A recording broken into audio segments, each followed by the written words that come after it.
4, 3, 2, 1.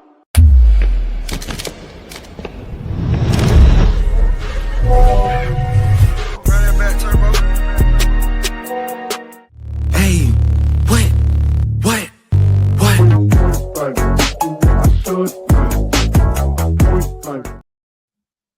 Oh, yes, everybody. We are back again at the Washington Wrestling Podcast. My name is Sam, and we are still without Matt today, but that's all right. We have an illustrious guest again here today that we're bringing on, CJ Hamblin from Oregon State University. Man, we are just excited about this time of year. Feel like we just were on this podcast, but it's been 3 weeks. Too long of a hiatus for us on this podcast. We're going to try and pump out some more for you guys and trying to get on this a little bit more. I know it's been kind of hectic on our end, but again, just welcome back, everybody. We're excited to be back. My favorite time of year, freestyle Greco season, U.S. Open is going strong, and we're just excited to be following that. But before we bring CJ on, we just want to give you guys some updates on the U.S. Open. We started today, 15U Greco Girls High School Showcase. It's really been awesome to watch so far. I was able to cut away from work a little bit today and watch some matches. My lovely niece has been wrestling. You got Libby Roberts, you got Winter West, you got Sage McCleary, you got Ryder Owen out there at Inland Northwest. So many great wrestlers from this state competing at the U.S. Open in only 2 different divisions so far today, and it's already been quite a hit. So just going to update you guys on some stuff that's already been happening. Real quick, Miro Parkhoffen, I think he's out of Inland Northwest. He plays 4th at 41 kilograms for 15U Greco. And then Ryder Owen is might have already finished, but he is wrestling for 3rd and 4th, I believe, at 52 kilograms there for Inland Northwest as well. It was our episode 2 podcast guest, Brian Owen's son, out there in Spokane, wrestling for 3rd and 4th. So congratulations to Miro Parkhoffen and Ryder Owen getting All-American there at 15U Greco out there in Las Vegas at the U.S. Open. This tournament is so much fun, and the girls' high school showcase is rolling as well. And it's man, these brackets aren't as like hefty long as they are as you would see in Fargo, but that's because it's like an invite only thing is from what I understand. So you got to be a pretty good wrestler to be wrestling at this tournament. A lot of our nationally ranked girls are out there. Adeline Montiel just upset the number 1 seed at 110 pounds. She's in the semis at 110. Malia Otto in the semis at 115. Libby Roberts in the semis on the other side at 115. That'd be interesting if they end up wrestling. I know that they're good friends, and that would be crazy to see if they cross paths. Sage McCleary and Lily Lamoth are still battling out 130 pounds in the back door. The blood rounds there in the consolation quarters at 130. And then Mia Senega and her sister Vita Senega are both wrestling at 190 pounds, still battling out to try and get an All-American there at the girls' high school showcase at 190 pounds. Lastly, people kind of forget this, but the Masters goes on at the U.S. Open, which, as a 34-year-old, I think it's awesome that that folks get invited to go, or you can sign up to go and wrestle at a tournament at an older age. Jimmy Belleville, 4-time Washington State champ, one of less than 20 ever to win 4 state titles in Washington State, is wrestling for 7th and 8th right now at the Masters at the U.S. Open. So congrats to him. If you guys go check out our Instagram account, you can see a little highlight that Marquise Ford, one of our reps that's down there helping out with the Washington Wrestling Network. He got a little highlight of Jimmy wrestling, teching a guy, and he's wrestling for 7th and 8th. He's an All-American. That's awesome. He's 34 years old. He's my age, and we were on dual teams together and everything. So congrats to Jimmy. Still crushing it at 34 years old. And to be honest, I wanted to bring this up. Hey, if you're done with college, that doesn't mean your career is over. You're still in your prime. All right. Like Jimmy, you're crushing it, brother. Good job.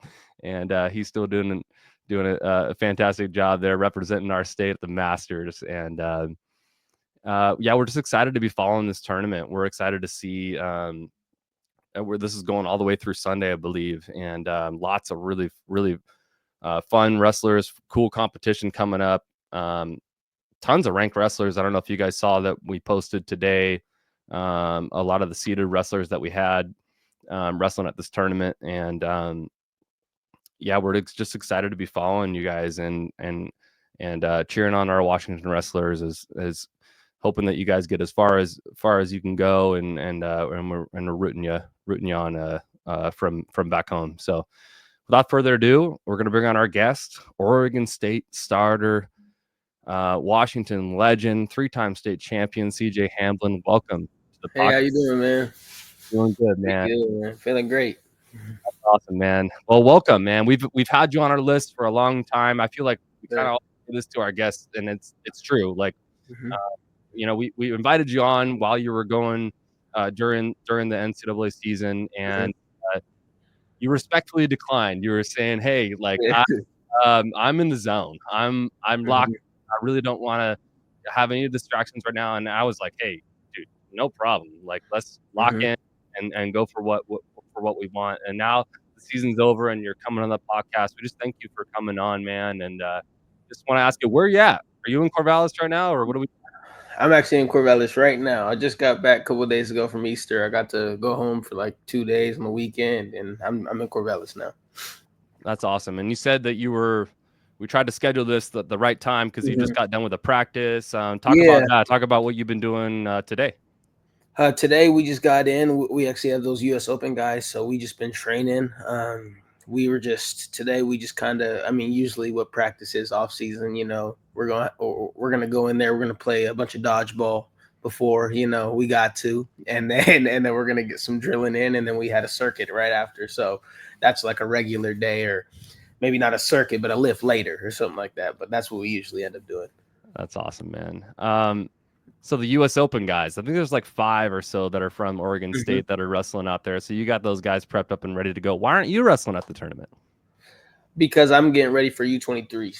I'm gonna be getting ready for U23s, and just to be honest, I ain't really thought much into it. Like I was thinking about wrestling Greco and stuff like that, but I was like, all right, man, I'm trying to actually go make this world team U23s. So I was like, let me just try to get my weight right back too as well. My weight isn't too crazy heavy, but I was like, all right, I want to get my weight back so that I can get ready for U23s and be the best I can be. That's awesome. Okay. So how old are you then? I'm 21.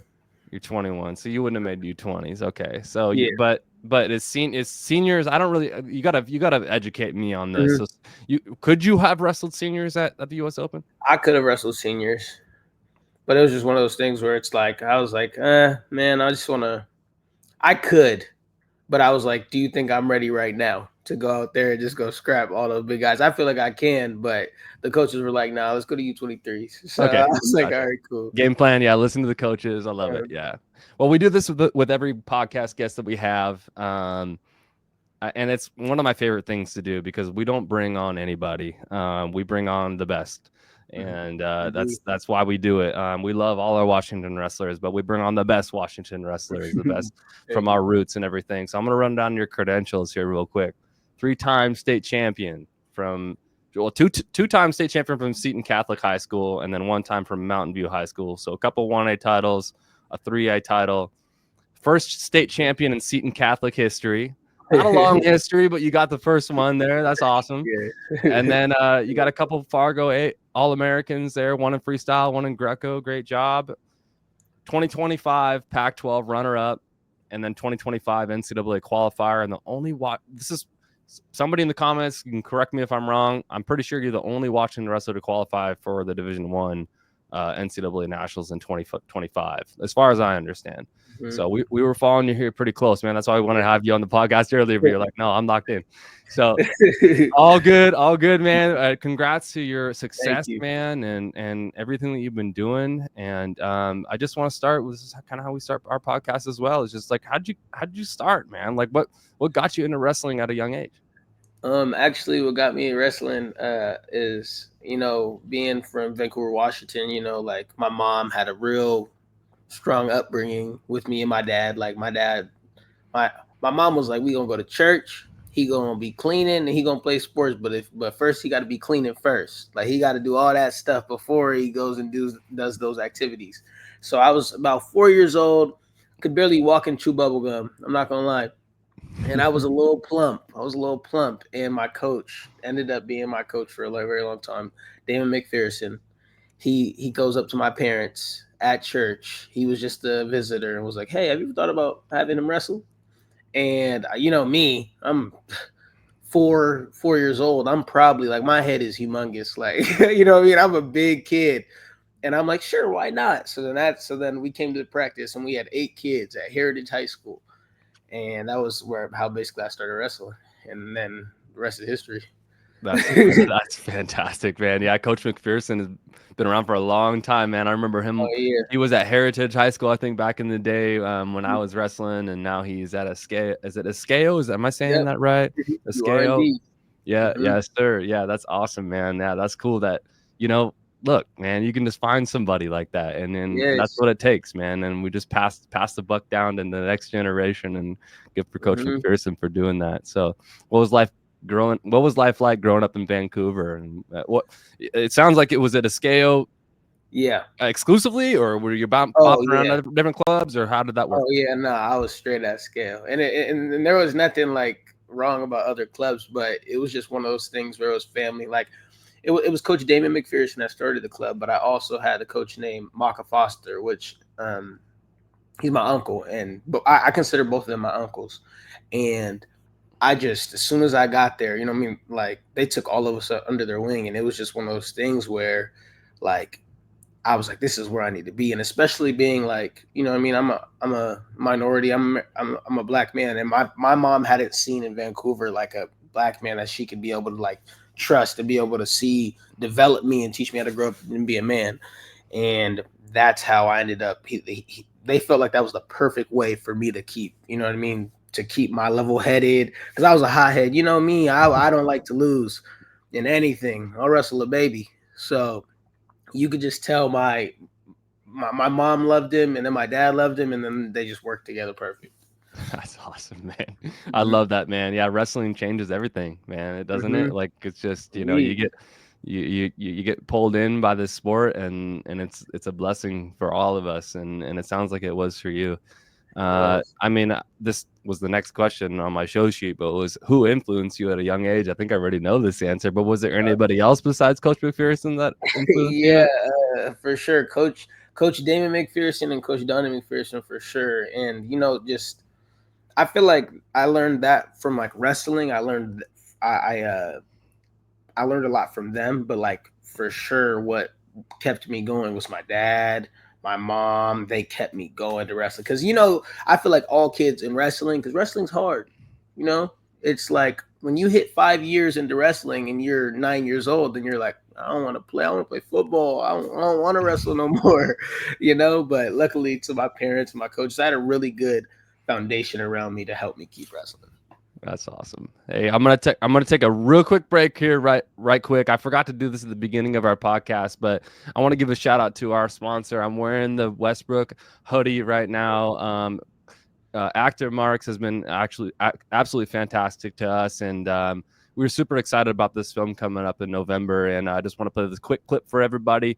Just a reminder that in November, you guys are going to be blown away by this film. Westbrook, a wrestler's story. A movie for wrestlers, with wrestlers, by wrestlers. All right. Yeah, that's awesome, man. We were excited to see that film coming out in November. And thank you to Greg Marks. And go check out Westbrook USA, at Westbrook USA on Instagram if you get a chance. And go give them a follow, give them a like on their stuff. We're really excited about that film. And we think that all you guys are going to be able to relate to that. But back to you, CJ. Let's talk about some of your high school career. I kind of want to start with this because we didn't talk about it. We had Chase Randall on last week, who's just got off a NCAA title run at Division III with Coast Guard. Yeah, just awesome kid, and doing great things out there on the East Coast. But we didn't ask him about this, and that's why I wanted to bring it up with you. Talk about. I was watching some of your matches from high school, and I'm seeing all the masks on and everything, and I'm like, man, like. This is something I didn't have to do when I was wrestling. And, we've asked it on previous guests before, but talk about COVID, man. Talk about like what you had to do to get through that, because I think it hit like when you were a junior, maybe like that was maybe the junior season, right? Was that with the one that it was a hiatus for you? I think it was like my end of my sophomore year. Okay. When I went to gut check, because I felt like everybody got sick right after that. And then it was like we ended up having state, and then all that stuff started happening in junior year for sure. Like, but yeah. So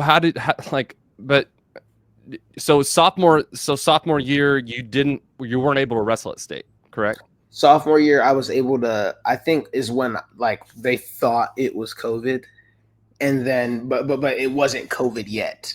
And then as soon as, so I got to wrestle state, luckily. But then junior year is when it got shut down. So you are correct. I just was messing up. Yeah, it's crazy when you go back in the archives and look at like, because you won 3 state titles, but there was 1 year missing. Yeah. Right?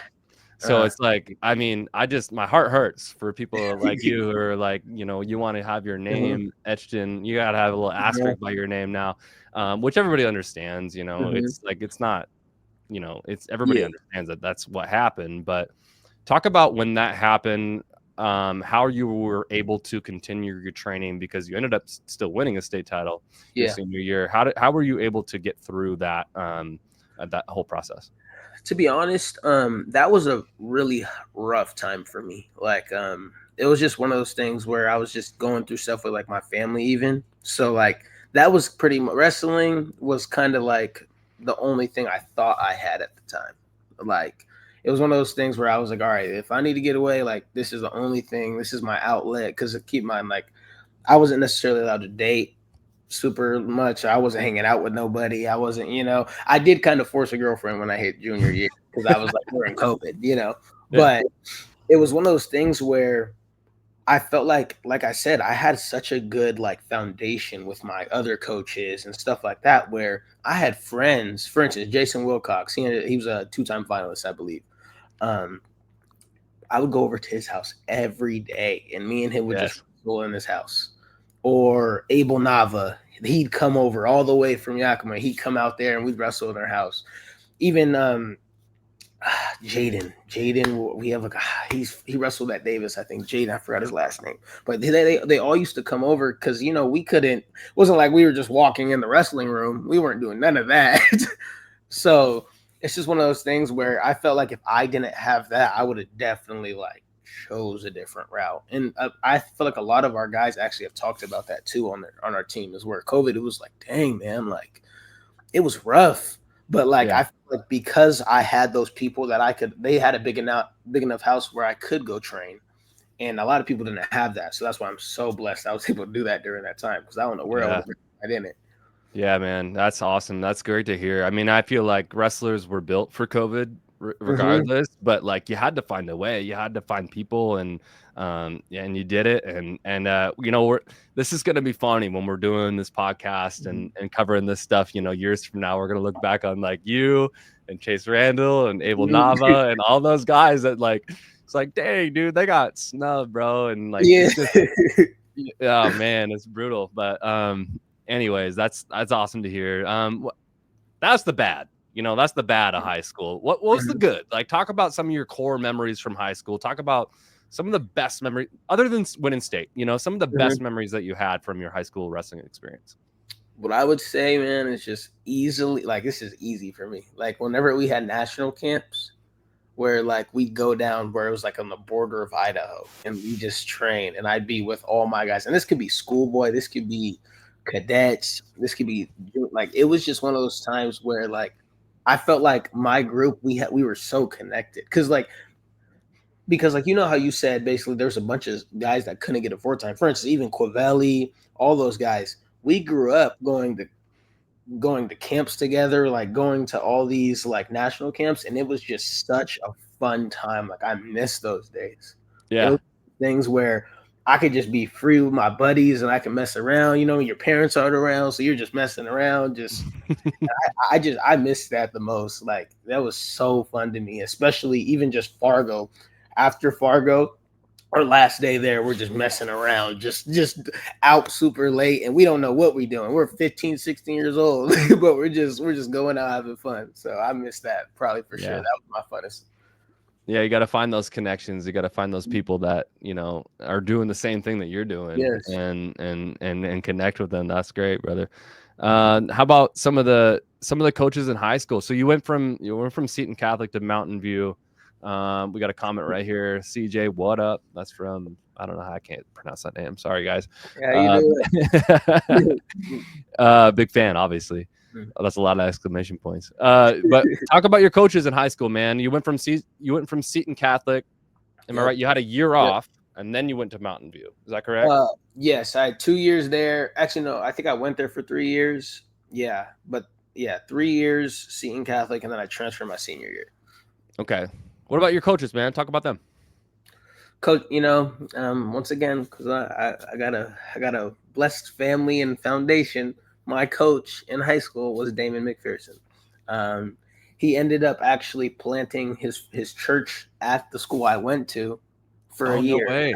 Yeah, so it just everything I really praise the Lord for it, because it's like everything happened, like God just blessed me in so many ways. Like, for instance, going to school, I never thought I'd ever go to private school. I never thought I'd ever go to private school. I never thought I'd actually be able to go to a Catholic school at that, because, you know, I'm Christian. I'm like, oh, I don't know much about this. And it was just one of those things where Coach Damon made an outlet for me to be able to be myself and be able to have the best education, you know. And I give my parents props for that, because I'm not going to lie, my parents were kind of skeptical about it at first. They were like, you know, paying for school, I don't really know if this is in the cards. But once again, Coach Damon, he said, we have to think about this. And as soon as he said, let's talk about the grades and the academics, my mom, she jumped on board quick. Like, my mom is super big on, she wants me to get a degree. So those were that was my first 3 years basically with him. My senior year, I ended up going to Mountain View, where Coach Joel Denman, he coached me, and he used to coach for Ascale when I was like anywhere, I don't know, probably like from 8 to like 14, 15. So it was just like that much of I was like, all right, like I might as well go to Mountain View, because he's my coach, and Coach Damon's son ended up going to Mountain View my senior year. And he's like my cousin. He's my family. So I was like, might as well go have fun with him my senior year, my last year. Yeah. That's awesome. Yeah. Yeah. And I will say this, props to Kyle Brocious. I don't know if you've ever talked to Kyle Brocious, but that was another reason I felt like I should go there my senior year, because I had been, you know, I jumped up in weights, you know, so it was one of those things where I was like, all right, let me go wrestle Kyle Brocious. He was a 170 state champ. Let me go see if I could get this training. And I feel like it was super beneficial for me. So I had really good coaches, I feel like, all my high school career. Was it a tough decision to go from Seton Catholic to Mountain View, or how did that happen? There was just some things where my buddies and stuff like that, I just felt like they kind of got did wrong in some way, and they kind of weren't able to go to the school. So me and my coaches, we were just kind of like, all right, we feel like it's better off if we just go to a different school, because that wasn't the first time it had happened. So we were just like, okay, like it's probably time to go. And there's nothing wrong with that school. School's a great school, but it was just, you know what I mean? I was, and you know how it could be at an 18-year-old, you had a little bit of success. I'm kind of thinking I can do whatever I want. So sure. And luckily I was able to get out of that mindset and be able to come back to the normal CJ. But that was how I ended up there. To be honest. Gotcha. Yeah, there we go. Coach Pete. I'm like, that's our guy. Man? Yeah, one of our biggest supporters. Yeah, he's fantastic. I'm sure you guys have been connected over the years. That's awesome. And that's that Bible camp. Yeah. Makai Miller. Yeah, there we go. Hey, evergreen, right? Yeah. Nice. Yeah. So 3-time state champion, my guy. So a lot of people don't really understand this. Winning 3 state titles is incredible, man. There's only 128 ever in this state to ever do that, which is seems like a really big number, but like when you look at it from the grand scheme of things, like that's an unbelievable feat at any level. I don't care if you're 1A, B, doesn't matter. You won 3 state titles, 3 state titles, one of 128 ever. And I want to play this clip of you winning your 3rd state title. And I'm gonna ask our viewers, I'm gonna ask the folks watching to give a rating on this backflip right here.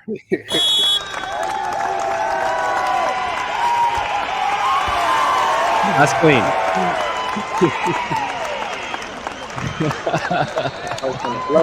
Very clean, and it's business-like too. So the thing about that one, I was watching it today. I was like, dude, this is funny. Like, hold on, we gotta watch this one more time because you hit the backflip, but it was like there really wasn't like any excitement on your face at all. You were just like, I just won 17-5. I'm supposed to do a backflip now. Yeah. You hit your backflip and then it was over. Like, this is so funny, bro. Let's pull this back one more time here. Yep. All right. Backflip and go shake your hand, and we're done. It's like clockwork, bro. Was that in the cards before you started? You were like, I already know I'm gonna hit this, or was that spontaneous? I've had a lot of my coaches in the past, they were Coach Damon and stuff like that. They always used to tell me they wanted me to win with like grace. Like they never wanted me to sit up there and go super excited whenever you won.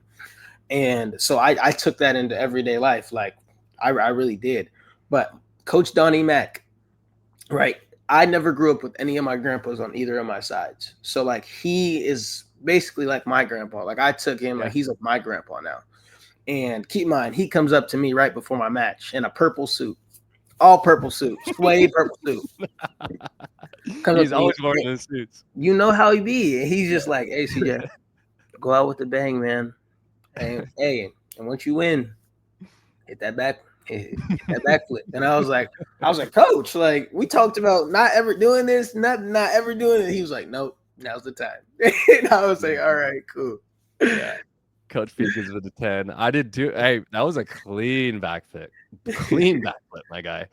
That's awesome, bro. Yeah, I won state my senior year.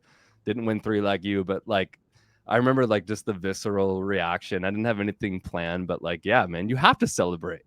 Mm-hmm. Like it's you earned it, you know? So it's like that's awesome, bro. 8.8 from Tony Welch. Wow. Wow, he docked you some points there, but that's okay. That's all right. We'll average it out. Next time. That's great, man. Mm-hmm. So 2-time Fargo All-American in the process. What did you enjoy about that experience, man? Like, I mean, we had Chase on a few weeks ago, and you know, he did a lot of freestyle and Greco growing up. I guess just talk about your freestyle and Greco background, and like, you know, getting 2 All-Americans is incredible to start. But talk about that experience. You know, Coach Damon, like I was saying, you're probably going to hear a lot about Coach Damon and Lord in this podcast. Keep going. Yeah, it's good. Yeah. And he was one of those people where he told me, he was like, CJ, if you want to be the best, and keep in mind, like I was also like a football guy. So like I was a person where I wanted to play the best on the field too. So he always told me, he was like, hey man, like freestyle, that's the way to go. You want to throw people, you want to have fun, you want to let them fly, do this. So it was just, I started wrestling as soon as I can remember, honestly, freestyle. And freestyle and Greco were my favorite styles. Like folk style, I was like, I gotta wrestle high school season, but I guess like I wanted to wrestle freestyle and Greco. So it was one of those things, like it was a blessing because I felt like, keep in mind, I didn't win a folk style state championship till I was like 8th grade. Like I was always winning freestyle and Greco, but I was never winning folk style for the while. Because keep in mind, when you start wrestling when you're 4, if you don't win a state title till your 8th grade, I was like, bro, I'm not that good right now. Like this is not looking right. So, and then I started going to cadet duels and stuff like that, and then that's when it all started rolling. Like I was like, dang, I was trying to do the best I could. I was trying to go win a national title, you know, and it was one of those things where it was a blessing because after I got those Fargo titles, Fargo AAs, it was one of those things where right after I AA'd, I had to have knee surgery. So I had meniscus surgery, and I've had 3 meniscus surgeries. So like it was like, no way.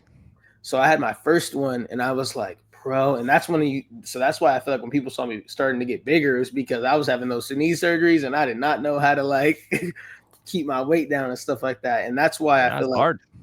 Yeah. as I hit like junior, senior year, I was trying to have fun. I ended up DQing out of my junior year, or senior year one because I like messed up my sternum. But it was one of those things where I feel like all of that stuff helped me, because especially being from a double All-American to I had to forfeit out, it was really hard. And I almost was like, dang man, like, am I still ready to go wrestle in college? Like that was what my mindset was. I was like, dang man, am I ready? So now looking back at it, I'm like, hey, I'm blessed it happened the way it did. So yeah, the longer I've done this podcast, the more that I learned that like I'm thinking of Hayden Drury had a torn ACL. Who was it?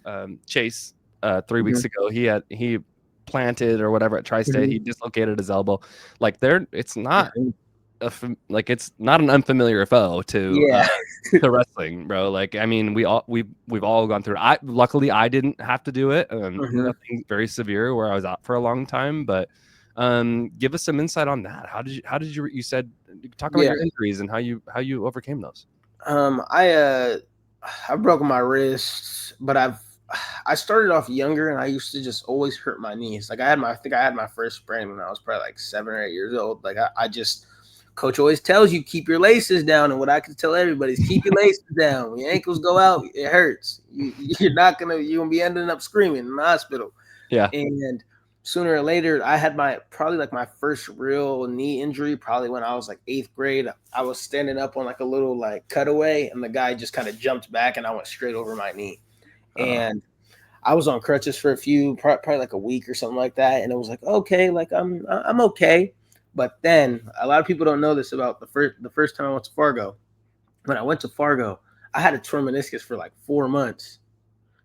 And keep in mind, I'm sitting there, everybody's like, why do you keep kicking your knee out? Like, and I'm like, hey man, like, I don't know what's going on. And keep in mind, I had an MRI. My parents told me, they were like, oh yeah, you're good. And keep in mind, I was like, I think MRIs come back in like 2 days. Like, I don't think they take long. Ends up right after I end up placing, my dad tells me we have to have surgery. So it was like, I was like, I knew I had it. I was like, I knew something was up. But it was one of those things where I felt like a lot of times, especially Coach Dame and Coach Mack, they told me like I could beat these guys hurt. Like if I didn't have that, I'm not gonna lie, I would have probably been feeling sorry for myself. But I felt like it was one of those things where it was kind of like in the back of my head, I was like, oh, if I get hurt, like I can really go let it fly. Like I don't have nothing to lose because I feel like I'm hurt. So like, it was one of those things where it was hard in the process, because after the surgeries, even though it's just meniscus surgery, I remember like I'm pretty flexible, but like my knees, I would just sit on my haunches watching TV, almost crying, because my coach would tell me, he was like, that's how you're going to get back to like your knees being flexible, all that stuff. Yeah. And it was it was hard. It was really hard to get there. And now even today, it's like I can go back down on my haunches, but it got a little sting to it now that I've had 3 of them, but it's not like it hurts super bad just because I really focused on it. Like I wasn't the person that went to a lot of like therapy and stuff like that till I got older. I will say when I had it last year and I went to Oregon State, that was the best PT I've ever had in my life. I don't know. Yeah, they treat you good there. Yeah, because I've never had no PT, so like I went there and I was like, oh my gosh, they're working. Yeah. Maybe it's a lot easier for you, but like you've learned probably in the process, like early on before you have PT, like hey, like this is like wrestling off the mat, Yes. Like I gotta take care of my body off the mat, and like I gotta grind, even though I'm not even actually wrestling. Like this is important to me, and that's probably taught you a lot, right? Yes, it has a lot, man. Yeah. Very much, actually. Yeah, quick couple U.S. Open updates for you guys. We're wrestling right now, real quick. We got it on the ticker right now. I believe Malia, my lovely niece, she lost in the semis. She's going to be in the consolation semis now at 115 pounds. Libby from Libby Roberts from Inland Northwest got a that's an upset right there, I believe, against Marley Solomon, 7-4. So she's moving on to the finals. And then I think I saw one more, Mia Senega. Yep, there we go, Mia Senega from Ascend, moving on to she's in the consolation round, so she's going to be moving on to consolation round 2 or round 3, I believe. So and then Vita's out. Unfortunately, little sis is out, but hey, we're still rocking. Team Boss, we're still rocking. That's what we're here for. And good luck to everybody. Keep grinding, and we'll be following you guys the rest of the way. So let's move on to college, CJ. What played into the decision to go into Oregon State? It was one of those things where I was actually committed to UNC before that. And like I said, when I was going through like the hard time that I was going through, it was like I ended up moving out like my senior year. I moved in with my cousin. And it was one of those things where I was just going through kind of like some hard stuff. Like I was just like, do I still want to do this and stuff like that? So initially, I'm not saying UNC is a great school, but I went on the visit, and it was a fun visit. And it was like I kind of was like going there to kind of die, to be honest with you. Like I felt like I was like, man, I've had 2 knee surgeries. Like I'm sick of I want to live as far as away from my parents as I could at that time. And luckily we have a great relationship now, but sure. It was like, all right, man. And keep in mind, my coaches I was getting recruited from UPenn, and my coaches were like, hold on, like, what are we talking about here? Like Ivy League? Like what are we doing? Like why are we trying to go to UNC? And I was just like, man, I'd rather do that. And they were fine with it. But it ends up my dad is bugging me. And this is after like we kind of start talking again. He's bugging me. He's like, just go on an OSU visit. It's an hour and a half away. Yeah. Why not just go see the school? Just see it. And I'm like, I'm gonna keep telling him no. I keep telling him no. I end up talking to the coaches, talking to the Oregon State coaches, and they're like, you guys, you can come on your own dime. I don't know if it was it was an hour and a half away. I think it was on my own dime, so it didn't really matter. But they basically got me tickets to go see a football game. But they were like, but if you come, you have to tell your coaches. And keep in mind, I told the coaches from UNC, I was like, hold on, my dad wants me to go on a visit. As soon as I get back, I'll sign. Like, I know I'm coming here. I know I'm going to come here. That ends up happening. I tell them, and they kind of weren't too happy about it, which I understand. They were like, no, and they basically said, if you go on that visit, you're decommitting. So then I was like, and they called my dad, and they're great people, but I just felt like I was treating my parents not so great at that time. So when I felt like they treated my parents not so good, I was like, hold on, I'm just trying to get over this. And you guys are being like that to my parents. I didn't like the sound of it. Sure. So then I went on a visit to Oregon State, and keep in mind, I'm probably about 180. Right? And I'm there, and I'm getting later in like and keep in mind, I don't want to go through this recruiting again, because I feel like people want to be recruited until you get recruited, and then you're like, bro, I do not want to hop on another Zoom call. Basically, I end up playing Super Smash Bros. Against Coach Gasoy. He says, if I beat you, you have to commit here. And I was like, all right, bet. He didn't believe me. He beats me, and I was like, all right, I commit. And he was like, no, are you serious? Like, are you serious right now? And I was like, yeah, I commit. My mom is on the couches over there. She comes over there, punches me in my chest. She's like, you didn't tell me. I was like, I don't know. I committed. Like, I'm done. Like, all right, like, I'm ready. Yeah. So then that's how I ended up at Oregon State. I know it's bad. Awesome. Super Smash Bros. But Super Smash Bros. Dude. That's so good. I love that, man. Hey, and that's a big boy decision that you had to make. But Super Smash Bros. Just sometimes it just takes that. That's awesome. So walk me through like some of your first experiences at Oregon State, my guy. Like, what was it like as like, okay, you committed, got to finish up school, got to graduate and all that, and then now you're all of a sudden you're on campus. Because for me, I went to a community college, but still big jump. Like you're like, okay, going from high school, and now there's a bunch of dogs in the room, and not only that, you got to go to school and all this stuff. Like, talk about your first months in Corvallis. I didn't exactly have some good very first months. When I got there, not the wrestling side of it. Like, I felt like I kind of held my own. Like, I had something to prove. Like I said, I moved out. I had a little bit of an anger issue. So like, I was sitting up there. I was training real hard. But you could say for sure, I don't know if the coaches expected me to last that long. Like, and they've told me this because I was a person that, like, if you did something to me in practice, I was going to do it right back. And my coaches can attest to this. Like, I was getting in a lot of fights. Just because I was like, all right, like, I'm the new freshman. I'm trying to be there to go show I'm the best. And so that ended up happening. And it was one of those things where, keep in mind, I felt like my wrestling was good. I felt like I didn't really, like, get beat up bad, like unnecessarily, like getting beat up every day. But then my coaches introduced me to Matthew Olguin.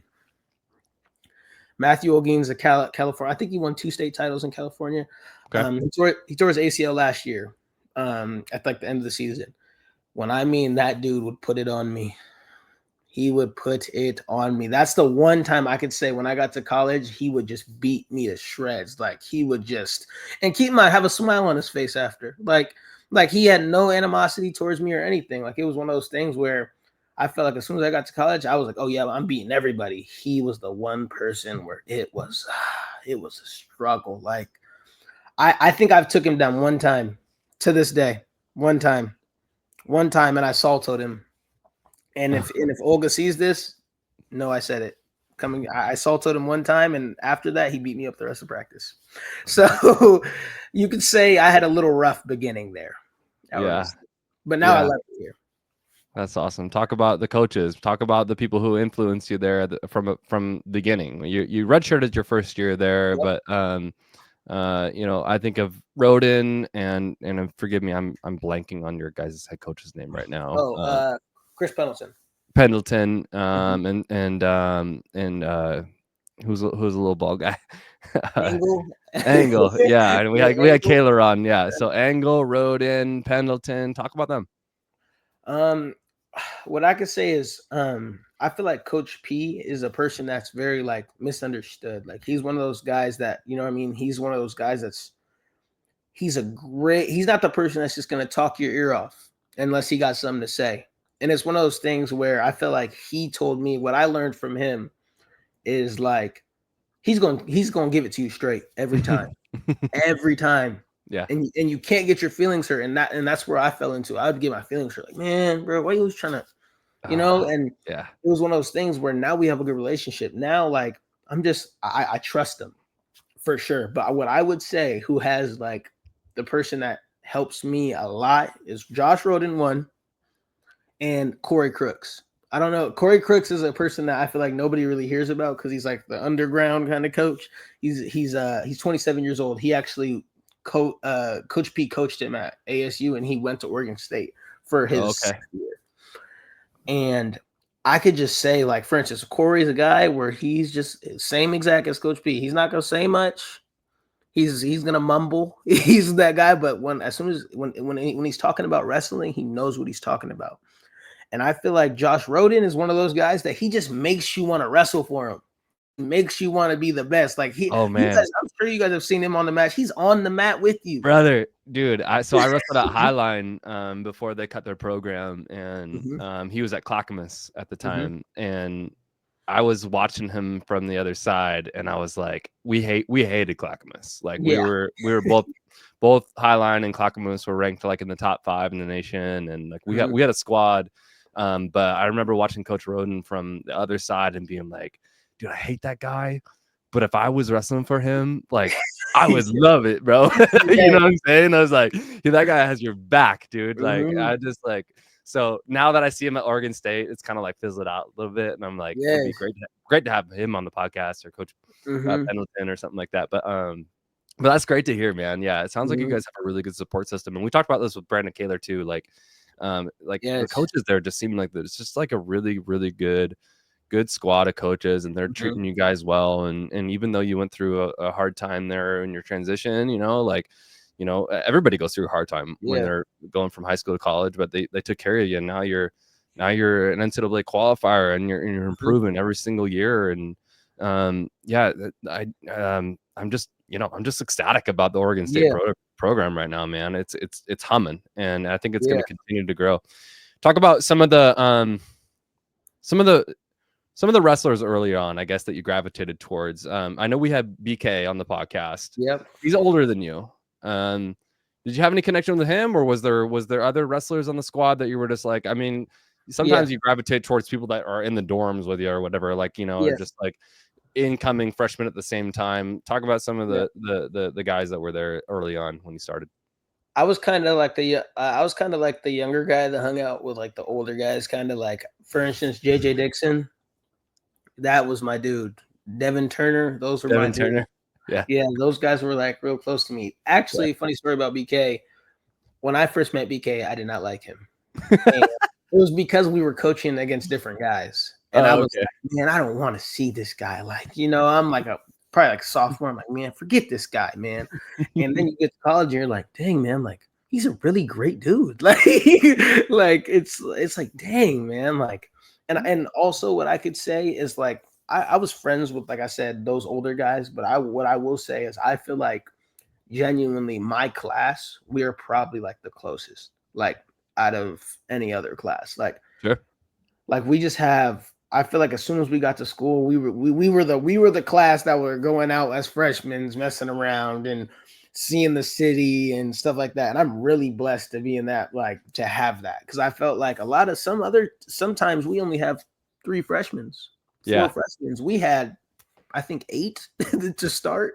Sure. So it's like, dang, man. Like, I just felt like we were just super good community. And I felt like those are the people that I was like, dang, man, I gotta get underneath them. So yeah, that's what I can say for sure. Those types of guys for sure. Yeah. It's like I've heard this term in wrestling before, like a trauma bonding type of thing. So like, you know what I'm saying? Like if you can have like a good support system around you, especially like people who are doing the same stuff that you are, and if they're on, especially if they're in the same class as you, they're going through the same stuff that you are, and that's awesome that you were able to find some of those people to like help lift you up. So you redshirted your freshman year, sophomore year, little up and down. You got to start towards right end of the season, yeah, and then this year you took the big jump. It seems like to me, like this is a big reason why you're on the podcast right now, is because you've really kind of springboarded yourself onto the scene in terms of competition, being pretty much a full-time starter and then qualifying for NCAA nationals. What clicked this year? Was it just experience? Was there a moment in time that was like, hey, like this is I just found it, or was it just chopping wood? Like how did we get to where CJ Hamblin is right now? What I would say is just I feel like sometimes when you get to college, a lot of people, they hit adversity and it's kind of like hard to bounce back from, because you're like, this is big leagues, and luckily I had guys around me like Ryan Reyes, like I said, Corey, where last year I was working hard. Like, keep in mind, I was that guy that I was like really trying to be seen. Like I was trying to win every sprint. I was trying to, of course for me, it changed from, okay, I'm not trying to beat. Of course, I'm trying to beat everybody, but I'm not trying to look bad doing it. Like I want to be able to beat everybody in anything I do just because I work hard. And Ryan Reyes with me last year would just, keep in mind, we're doing extra circuits, we're doing all this stuff, just trying to get in the lineup because I was behind Isaiah Crosby, and it was one of those things where I kept trying to beat him, but I just wasn't beating that 28-year-old man. I just wasn't. Like I just couldn't lose. I just couldn't beat him. Couldn't beat him. At that time, I felt like, and last year when I got in the lineup, I just felt like I kind of proved it late. Like the coaches were like, all right, cool, we see you. And then I wrestled Daniel Cardenas. And I was like, all right, man, like I feel like, all right, this is my turn. I have nothing to lose at Pac-12s. All right, cool. But is that then the Stanford guy?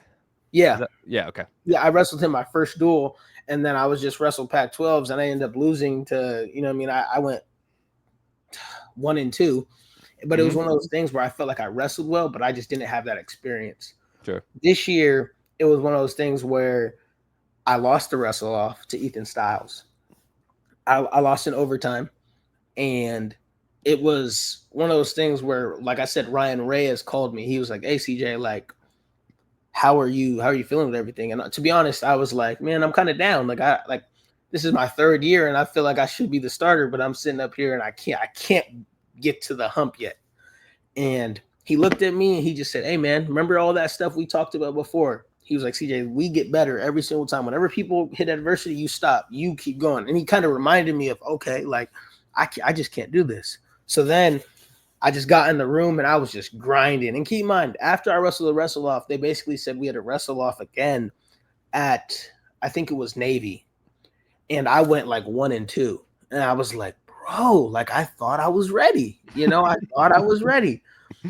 Once again, he calls me again. Actually, he's at the tournament that time. And he says, hey, man, same old thing. Just get back right back in the room and just keep grinding.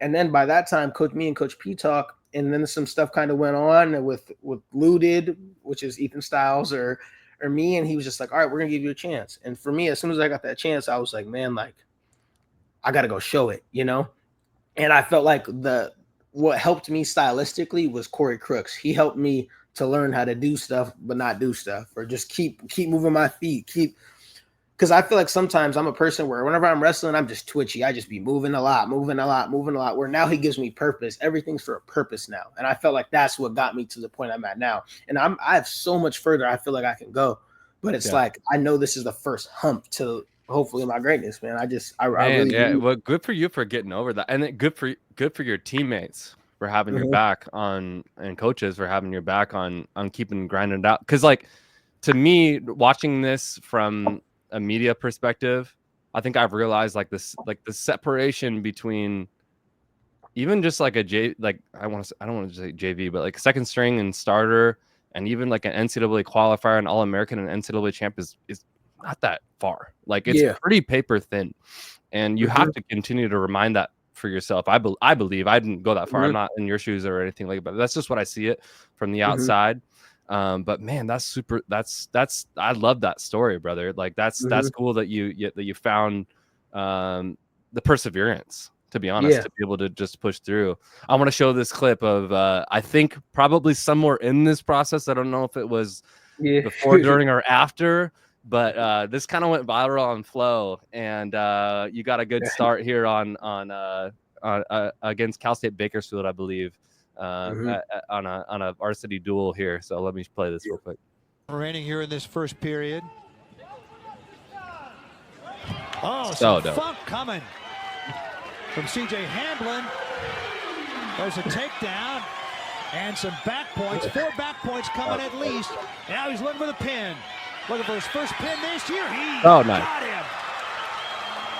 CJ and I love the Selly. Great Selly. Great Selly. Fantastic Selly. My guy. I love the heart. Got to. Yes. Got to for your mama. Yes. I love that the announcer says, there's a little bit of funk here from CJ Hamblin. That's just a nice fireman's carry. I don't know, like, that's not funk. Like, what are we talking about here, dude? How'd you hit that, dude? Talk about that dude you got put on the national stage there with that nice fireman's. How'd that I work? don't even be hitting firemen's, and that's the like, I was trying to hit it like a duck under, and it just like I just had his arm, and I was like, I think he just like kept his hips on my shoulders, and it was just like he just went over, and I was like, oh, okay, like I should pin him now. Felt the pressure. Like, so that was cool to be seen, like, because like I feel like sometimes, like, you want to get seen a little bit, but it's like, but it's like, we can't do it for that reason, but it was a blessing. 100%. Like we're on the other side of that, CJ. Like, I wrestled, right? And I was in your shoes. I'm not anymore, but like, I love to give folks like you the publicity that they deserve. Like, and I think it's warranted and it's deserved, but I understand the flip side of it, where it's like, hey, like, I ain't done yet. Like, you know what I'm saying? Like, I'm still working here, like, don't give me my flowers yet until like I've got what's mine. And so like, I totally get the other side of it, but at the same time, like, we got to give you, your a nice fireman's there. You know what I'm saying? So yeah, I just had to play that for the people. You know what I'm saying? For sure. Yeah. So talk about Oregon State. You right now, you're in Corvallis. You're not at the U.S. Open. We're still training. We're getting ready for U23s. What does this summer look like? What's on CJ Hamblin's docket right now? To be honest, I just plan to just like I'm talking to the coaches. I'm just trying to become the best I can be like right now. Like I feel like the season starts right now. Like it's one of those things where off season, like I got to get strong. I got to do all this stuff. And for instance, I never really lifted like in high school. I never lifted, where now it's like I'm really focused on getting strong in any way I can be, but also keeping my flexibility and stuff like that. So for me in the summer, I just plan to, I'm trying to get out to a few camps and stuff like that, but I just really want to train because I feel like I have so much more to prove. And I feel like it's one of those things where I feel like I heard this thing. It says, whenever you feel like you have blessings is whenever you get scared of like failure, basically. Like I feel like sometimes I have these blessings and I don't want to feel like I wasted them. And I can't think like that. But at the same time, I got to use that to like kind of drive me. Cause I feel like if I don't use something to drive me, I'm not going to, I'll either crash out. I'll start acting like how I was freshman year. And that's probably it. That's the only other way I know. So it's like I try to find anything I could get better at, anything I can do to just be able to be like, all right, cool. Once I'm done and I'm retired and I'm done wrestling, I can just be able to say, man, I gave it all. Like I gave everything I could. So that's what I'm trying to do this next summer. I'm just trying to really prove to the world and honestly to myself that I can go be the best at the best level, So. Yeah, for sure, brother. Yeah, you're doing a great job. We need like Washington or Washington State to get a wrestling team. Yes, we do. Yeah, indeed. CJ, would you have wrestled for UW or Wazoo if there was a team there? My best friend goes to school in UW, and I always told him, I was like, man, if they made a program, bro, it'd be so cool, like for me to go there, because it's just like I feel like back in the day they had those teams, like they had like Washington State, and it was like they weren't slouches. No, we especially had like back in the day, like we were good. So like it would be so cool to sit up there and just be able to see the and you guys have really good fan support at Oregon State. Like I've watched some clips and stuff, and like there's a good crowd, and like there's some like there's good support, and they're getting money pulled in there from ticket sales and all that. But like our thing here at this network and this podcast is trying to revitalize that. And I think that, this doesn't have much to do with CJ Hamblin because he does at Oregon State now, but like, man, like maybe when you're graduated and you're moved on and you're coaching, you can help fight this fight. Cause I think we'd sell out crowds at Heck Ed, bro. Like, I think it'd be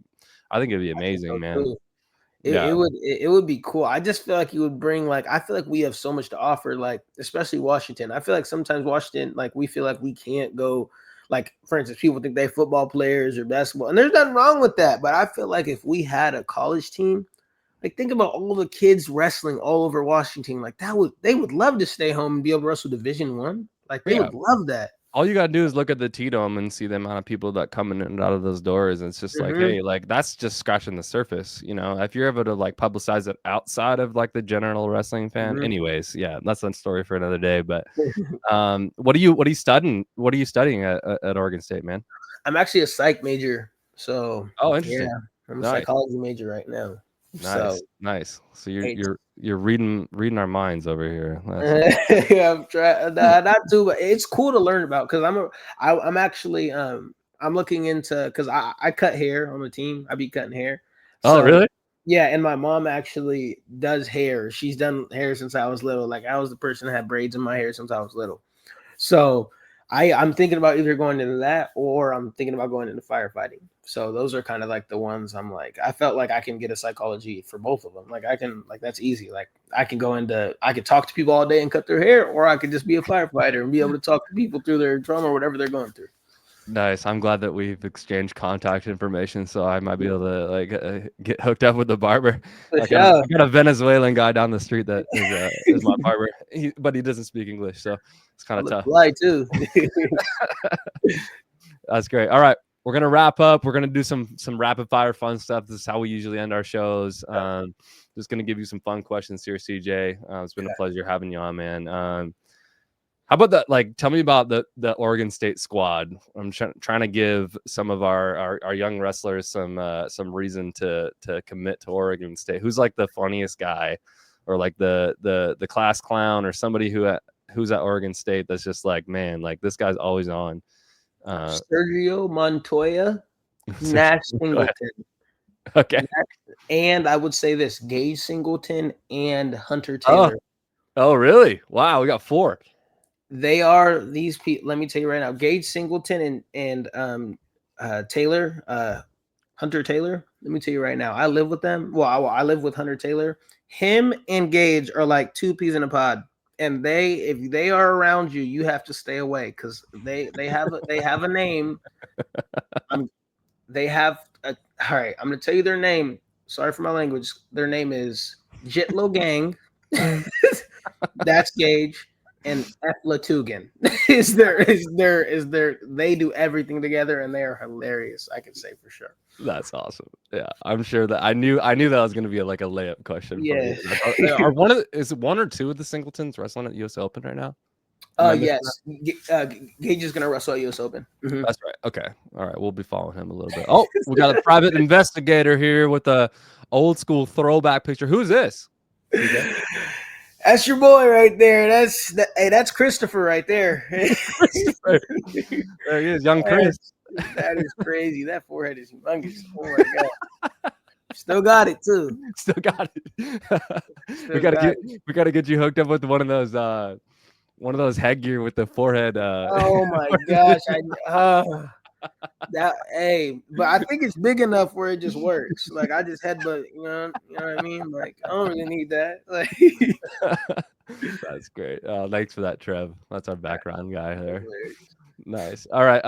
Go to pre-match song or genre. What do you like? I'm a Yeet person.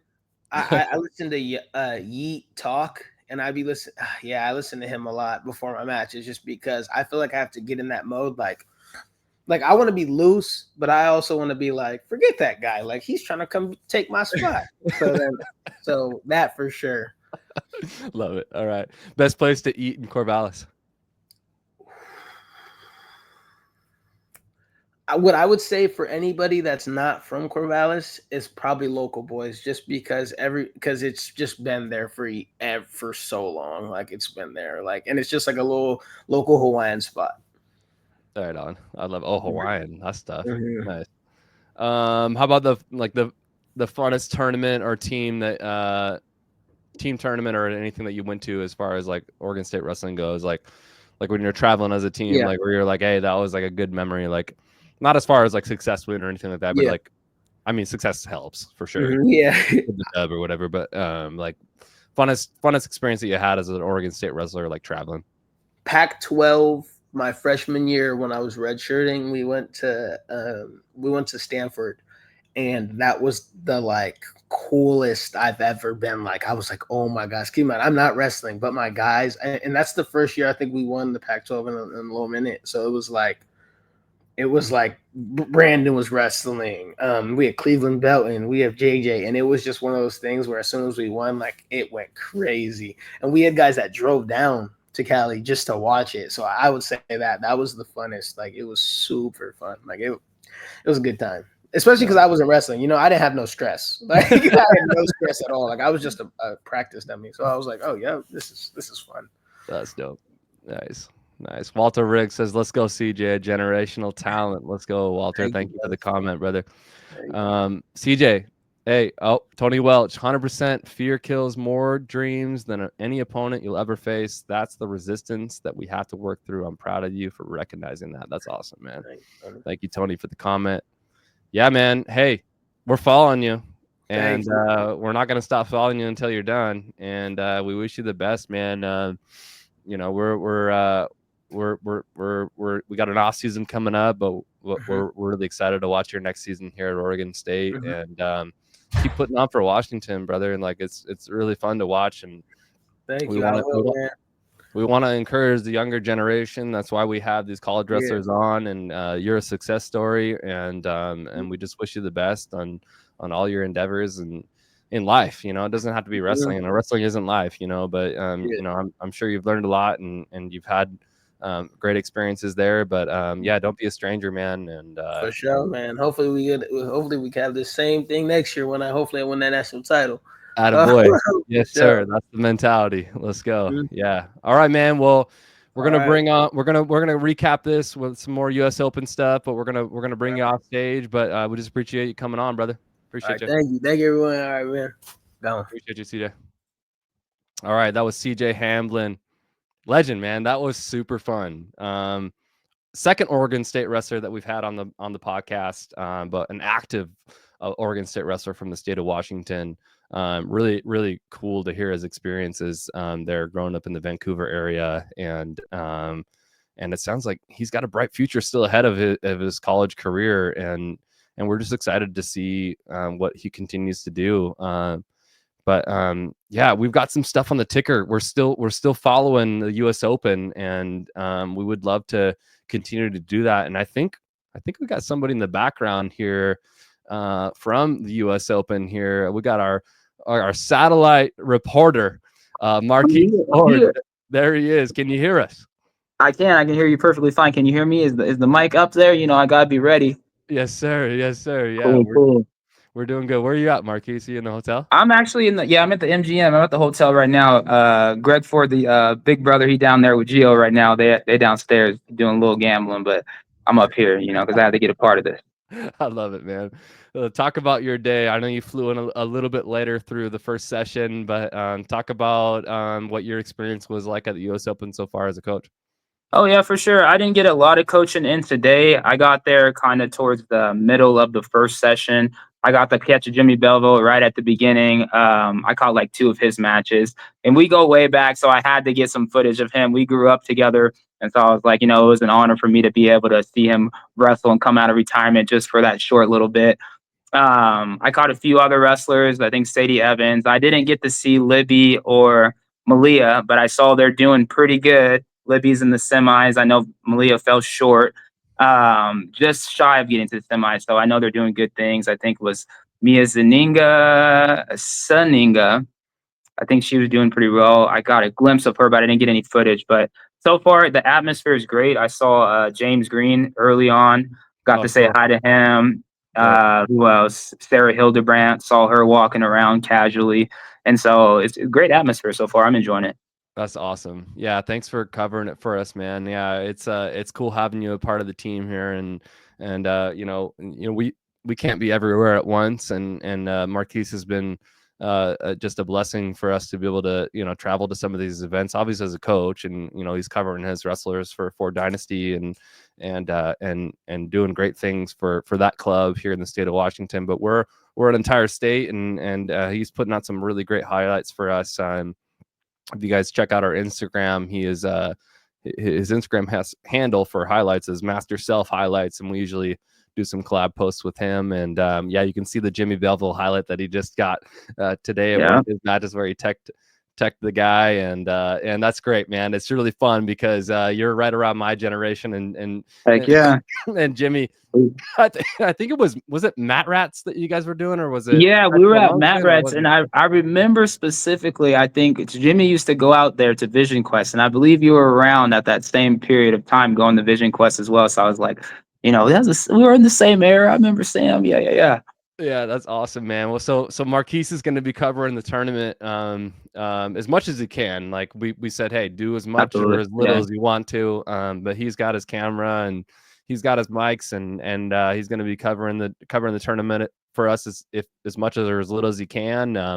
Yeah, we got some wrestlers wrestling right now. We got them on the ticker. Looks like Malia just lost her Conti semi, so she'll probably be going for 5th and 6th, but still All-American there. And then it looks like Adeline Montiel just won, so she's going to be going, I believe, for 3rd and 4th.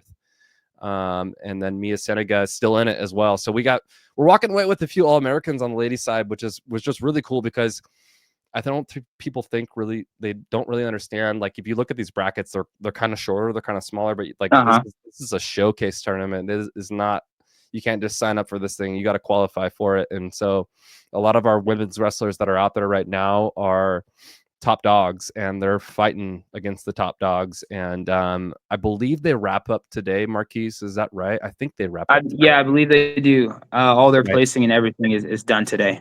Yeah, and then tomorrow I think is U17s, U20s. I think we get rolling in Greco. Yeah, we get rolling in Greco for sure tomorrow with the boys. Yeah. That'll be really exciting. I know we posted that on Instagram today of some of the wrestlers that are going to be out here from our state, all over the place. Izzy Acosta out there from Inland Northwest. I think he's seated pretty high. Trey Haynes from up in our area in Arlington. Elijah Cater out there from a two-time All-American from North Idaho. I ran into him earlier on the street by Shake Shack. I had to say what's up. Me and Greg were like, oh yeah, we're gonna see you tomorrow. Yeah, that's awesome. Well, we're really excited for you, man, and we're really excited to hear from you. And maybe we can do another one of these before you're out of there. But what are your who are the wrestlers that you're covering as far as Ford Dynasty goes out there? Just for now, Tavar Lee and Zeta, even though she's at Evergreen, we still coach her up. I think that's the only two. And then Greg's got quite a handful of kids from the college that are going to be there. I think even Ryan Wheeler, he's not at the same college as Evergreen, but he's rolling with Jeremiah Sandoval from Evergreen, and they're nice. looking to do really well at Greco tomorrow. I think those two and Tavar Lee at Greco. So I got a handful, but I'm going to help Greg out with the college kids and help coach them because there's a couple kids around the same weight.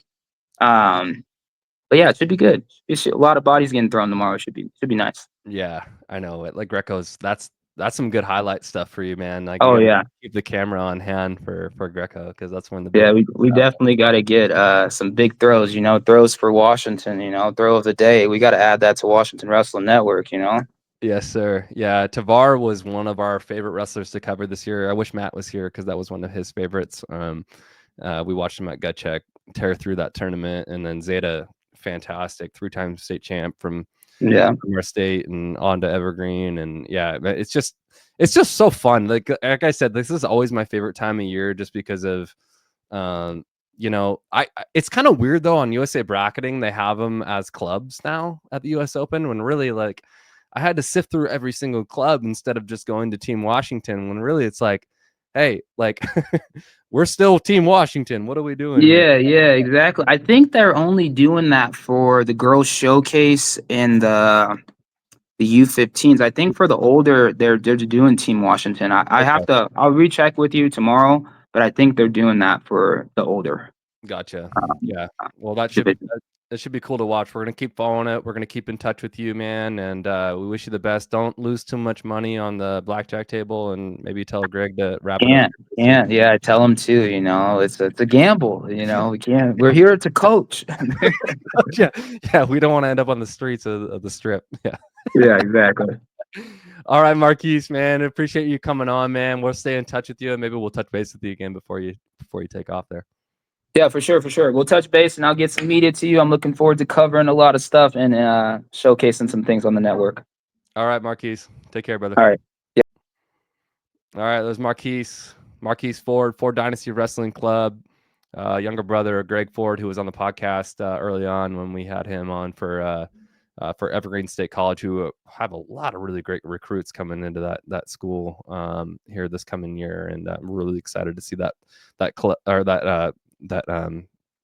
college really grow. It's really cool to see, trying to pump up the state as we do here. So man, CJ Hamblin, fantastic wrestler. Continue to support him here in the state. Only NCAA qualifier at the Division I level here from our state, and we're hoping to grow that number. So hopefully you guys are inspired by him. But without further ado, we're gonna end this podcast. But I just want to give a shout out to all of our wrestlers there at the US Open, and wish you all the best of luck here in the coming week and weekend. And we'll be following you.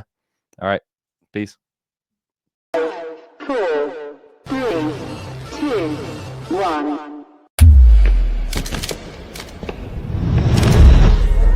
1.